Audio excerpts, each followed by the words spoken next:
Assalamualaikum warahmatullahi wabarakatuh. Perkenalkan, kami dari kelompok 4 dari kelas TT 4807 ingin mempresentasikan tentang hasil kerja kita mengenai pembuatan jaringan dengan VLSM dan topologinya.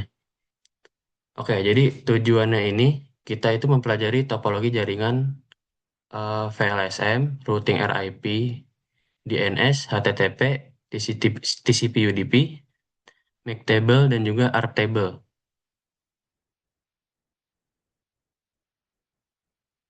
Nah, eh, berdasarkan data yang pada penugasan, itu kelompok 4 mendapatkan eh, gedung gedung A di 3 switch dan gedung B di 1 switch.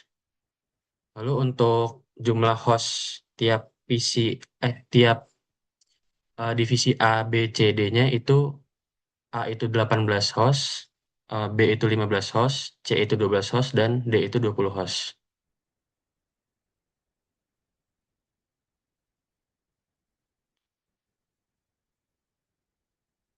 Dan skenario jaringannya itu tadi gedung satu terdapat divisi A, B, C, gedung 2 diisi oleh divisi D, dan gedung 3 diisi oleh server.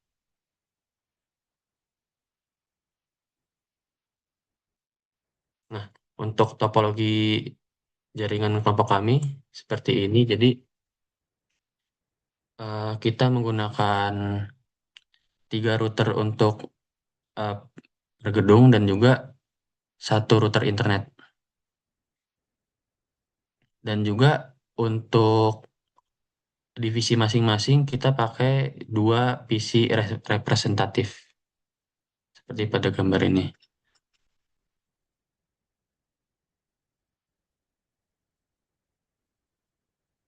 Nah, lalu kita masuk ke perhitungan VLSM-nya menggunakan blok IP 10.4 sesuai dengan nomor kelompok kita, titik 00.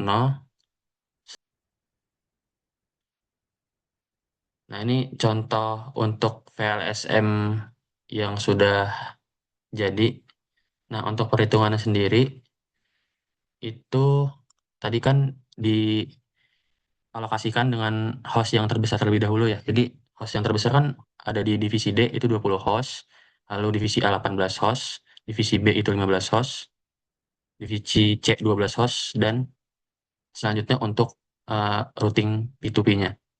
Nah, untuk perhitungannya sendiri, itu kita menggunakan rumus di sini, 2N min 2, yang harus lebih besar atau sama dengan jumlah host. Nah, untuk yang di divisi D, itu kita hasilnya itu di 5N. N ini sama dengan 5. Nah, karena hasilnya itu valid dengan 20 host ini. Jadi, 30 host ini bisa menampung 20 host. Lalu untuk prefiksnya itu dirumuskan 32 min N. N-nya 5 tadi, jadi hasilnya 32 dikurang 5, hasilnya 27. Nah, untuk subnet mask sendiri, itu didapatkan dari hasil N tadi dengan 2 pangkat N, 2 pangkat 5, jadi 32. Nah, karena subnet mask di akhir ini total 256, maka nanti 256 dikurang dengan 32. Maka hasilnya didapatkan 224. Seperti itu. Nah, dan untuk network ID, range IP valid, dan broadcast address itu didapat dari range yang kita dapat tadi, 2 pangkat 5, 32. Nah, untuk IP yang dipakai nanti itu hanya dari 1 sampai 30. Nah, untuk IP 0 dan 31 itu dialokasikan untuk network ID dan broadcast address-nya. Nah, selanjutnya konfigurasi IP router A itu kita pakai Gigabit Ethernet 0/0 dengan IP di sini 33, terus Gigabit 0/1 di IP 65, dan juga di Gigabit Ethernet 0/2 di 97. Dan untuk hasil ringkasan IP konfigurasinya seperti gambar di yang kanan. Selanjutnya di konfigurasi IP router B, kita router B di sini kita pakai untuk router internet. Di sini bisa dilihat kalau router internet ini menggunakan default route. Jadi nanti kita pakai 0.0.0.0. Nah, itu karena router internet ini kan nggak punya jaringan yang dedicated ke divisi-divisi lainnya ya, dia bakal bakal keluar gitu jaringannya. Maka kita pakai default root. Pengetesan ping ini menampilkan hasil uji konektivitas atau ping dari salah satu PC di divisi A menuju PC di divisi B, C, D, gateway, dan juga server. Nah, hasilnya ini akan menunjukkan reply from titik-titik seperti di gambar ini. Contohnya reply from 10.4.0.66. Dengan statistik yang bisa dilihat juga ada 0% loss yang membuktikan bahwa PC di divisi A ini telah berhasil terhubung dan dapat berkomunikasi dengan seluruh perangkat tujuan di jaringan tersebut.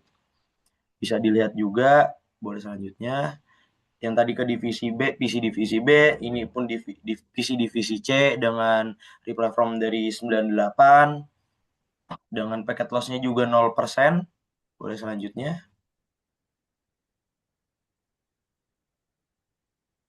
Yap, ini juga ada yang divisi D dari reply from 10.4.0.2 dengan sama, yaitu packet loss-nya ini ada 0%. Selanjutnya lagi. Baik, selanjutnya ini ada gateway. Dari 10.4.0.33 sama seperti sebelumnya, itu packet loss-nya 0% juga. Boleh selanjutnya lagi. Lalu juga ada yang terakhir nih sebenarnya server dari 114 dengan packet loss ini 0%. Oke, baik, kita lanjut ke akses domain web server melalui PCA. Pada kali ini kami menampilkan pengujian akses domain web server dengan web itu kelompok 4gacor.com melalui web browser dari divisi A, divisi B, divisi C, dan D. Nah, tampilan halaman Cisco Packet Tracer pada layar mengonfirmasi bahwa layanan HTTP server dan konfigurasi domain berjalan dengan baik dan dapat diakses dari seluruh divisi. Tadi dari divisi A, sekarang divisi B, ini juga ada divisi C, lalu juga ada divisi D. Baik, selanjutnya ada DNS resolution yang akan dijelaskan oleh teman saya. Oke, terima kasih. Selanjutnya ada menampilkan proses DNS resolution. Nah, yang pertama, singsutan pertama itu kita menggunakan perintah nslookup kelompok 4gacor.com yang secara sukses menerjemahkan domain menjadi IP address 10.4.0.114. Nah, selanjutnya ada screenshot yang kedua. Kita di bagian bawahnya menunjukkan struktur DNS query dan balasan DNS inverse dalam mode simulasi. Selanjutnya. Nah, selanjutnya kita akan routing table. Pertama, router gedung 1 menampilkan router table pada router gedung 1 dengan perintah show IP route. Nah, di sini terdapat kode C dan L untuk jaringan yang terhubung secara langsung, serta rute jaringan eksternal bertanda R dapat didapat secara dinamis melalui protokol routing RIP. Selanjutnya itu router gedung 2. Di sini menampilkan routing table pada router gedung 2. Selain rute lokal dan rute dinamis, table ini juga menampilkan default route menuju IP 10.4.0.118 yang berfungsi sebagai gerbang keluar menuju jaringan internet. Nah, selanjutnya ada router 9. Router 3 menampilkan routing table pada router gedung 3. Table ini memuat rute langsung ke arah server dan link antar router, serta mempelajari rute dinamis dari router lain agar server dapat merespon paket dari seluruh divisi. Selanjutnya ada MAC address table gedung 1. MAC address table adalah table pada switch yang menyimpan pasangan alamat MAC dan port untuk membantu proses pengiriman data dalam jaringan secara cepat dan efisien. Nah, di sini ada switch 1 menampilkan tabel MAC address pada 3 switch gedung 1 menggunakan perintah show MAC address table. Gambar menunjukkan port-port pada switch telah berhasil merekam atau mempelajari MAC address dari peringkat perangkat WC secara dinamis, atau terdapat keterangan dinamik setelah terjadi lalu lintas jaringan akibat uji ping sebelumnya. Selanjutnya itu RIP table-nya, di mana pada router dan VC RIP table-nya itu yang menyimpan hubungan antara alamat IP dan alamat MAC perangkat dalam jaringan lokal sehingga router dapat mengirim data ke tujuan yang tepat. Nah, next. Bisa kita lihat dari tabelnya ini, di mana ditampilkan RIP-nya ini memperlihatkan hubungan antara IP address dan MAC address. Hal ini membuktikan bahwa protokol RIP berhasil menerjemahkan alamat IP menjadi alamat fisik perangkat sehingga komunikasi dalam jaringan dapat berlangsung dengan baik.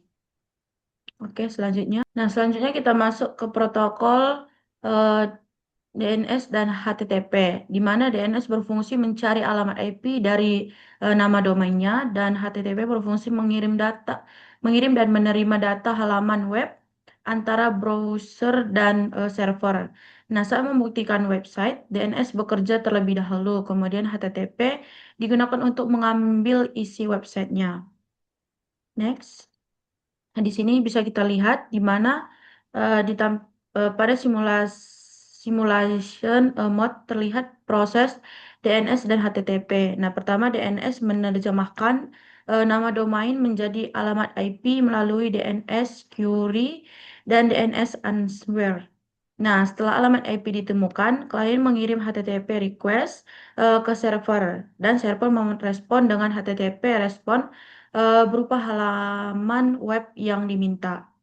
Oke, selanjutnya kita masuk ke protokol transport TCP atau UDP.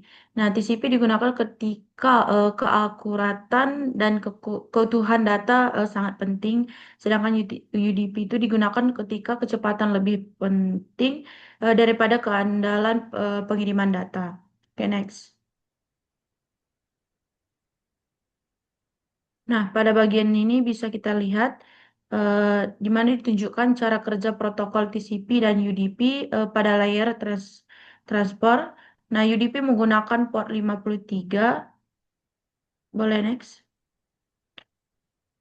Di mana UDP menggunakan port 53 untuk layanan DNS karena prosesnya lebih cepat dan ringan. Sedangkan TCP itu, next, TCP. Nah, di sini TCP dia menggunakan port 80 untuk layanan HTTP karena membuktikan komunikasi yang lebih andal dan memastikan data diterima dengan benar.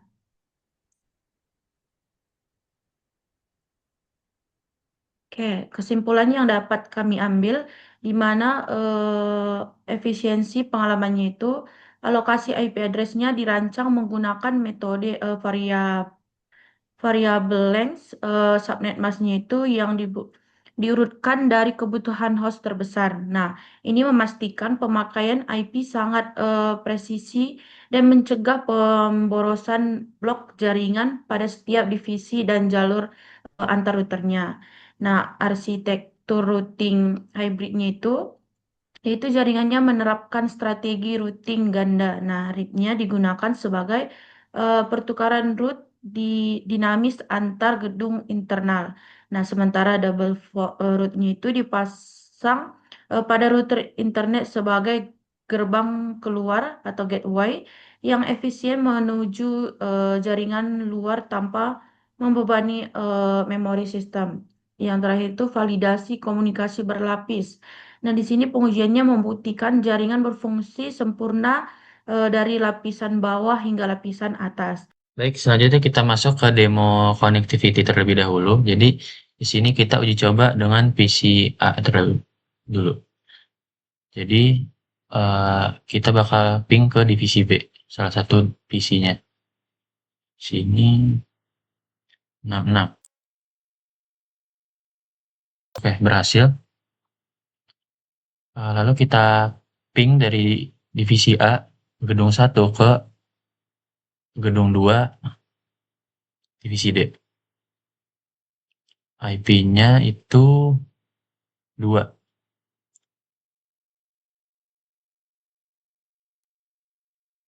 Oke, ping berhasil.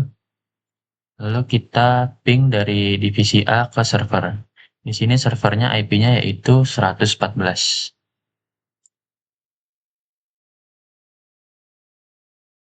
Oke, ping berhasil. Kita uji coba dengan mengirimkan paket. Kita coba dari divisi A ke gateway terlebih dahulu. Nah, karena gateway ini tidak memerlukan ping, jadi kita bisa langsung uji coba. Berhasil, PC 9 ke router 0. Selanjutnya, dari divisi A ke divisi B. Berhasil, successful. Lalu dari PC divisi A ke PC divisi D gedung 2. Berhasil lagi. Dan juga dari PC A ke server. Oke, paket terkirim semua. Oke, selanjutnya kita demo untuk uji akses web servernya dari tiap divisi. Kita coba dari divisi A terlebih dahulu. Oke, berhasil untuk di divisi A. Selanjutnya kita masuk divisi B. Oke, berhasil juga. Lalu kita coba di divisi C. Berhasil. Lalu kita coba di divisi D. Oke, untuk semua divisi, akses web server ini sudah berhasil ya.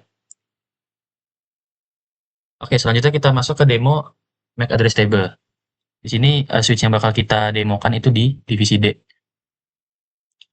Nah, untuk bisa mengenal MAC address di PC 16 dan PC 15 ini, kita perlu ping ke router terlebih dahulu.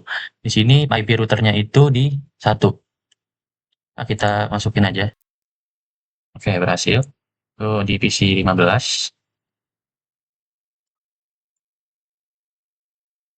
Oke, berhasil juga. Nah, lalu kita coba untuk melihat MAC address table-nya di switch. Nah, bisa dilihat di sini ada 3 perangkat yang terhubung ke switch ini. Dan masing-masing itu punya MAC address atau alamat dari hardware-nya tersebut. Jadi kalau kita lihat di koneksi FA01 ini kan menuju router. Nah, berarti MAC address-nya tuh ini. Lalu di F02 menuju ke PC 16. Ini MAC address-nya seperti ini. Dan juga untuk di PC 15, MAC address-nya di koneksi FA03 di sini. Nah, type dynamic ini maksudnya jadi dia memiliki pengalamatan switch secara otomatis dan juga menggunakan koneksi defaultnya di VLAN 1. Oke, selanjutnya kita masuk ke demo ARP table. Jadi ARP table ini sendiri itu seperti database kecil yang isinya itu pencatatan pengalamatan IP dengan MAC address-nya. Nah, saya akan kasih contoh. Misal kita ingin melihat ARP table dari router di divisi di gedung 2 ya.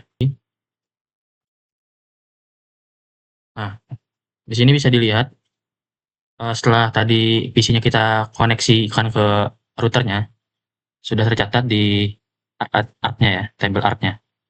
Jadi di sini tuh menjelaskan mengenai hubungan IP address-nya dan juga hardware address-nya atau MAC address dari perangkat tersebut. Nah, di sini juga ada konektornya. Baik, selanjutnya kita masuk ke demo routing table. Di sini kita menggunakan contoh routing table untuk di router gedung 1 atau gedung router A. Sini kita pakai command.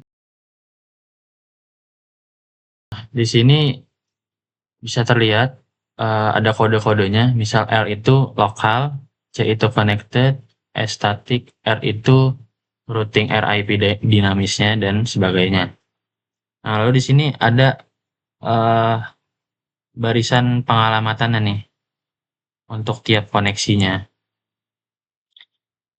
Di sini itu R itu untuk tadi routing RIP-nya, routing dinamisnya.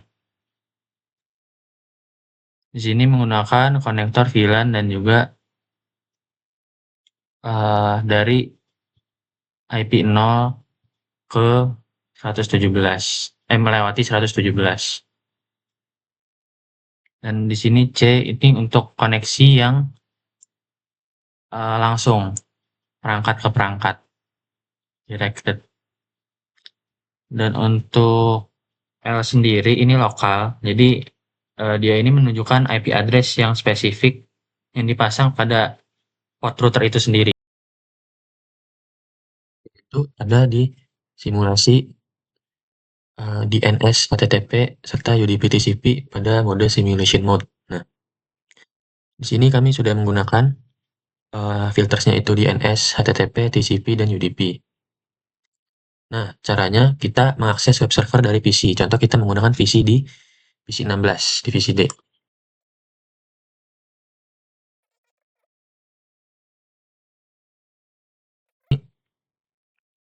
PC membuat DNS request untuk menanyakan IP address di server ini berapa. Nah, di sini server ini melakukan DNS reply. Jadi dia mengecek database, lalu menemukan IP address yang cocok untuk dikirimkan kembali ke PC. Kalau sudah mendapatkan DNS-nya, PC ini, nah PC ini kan nggak bisa langsung saja ini ya, mengambil HTTP dari web server ini. Maka dibutuhkan three-way handshake. Nah, caranya itu dia menggunakan TCP. Karena kan TCP ini membangun koneksi dulu ya. Sedangkan kalau untuk DNS tadi menggunakan UDP, dia connectionless modenya. Ya, dia melakukan three-way handshake terlebih dahulu. Nah, PC nanti itu bakal meminta HTTP dari web server.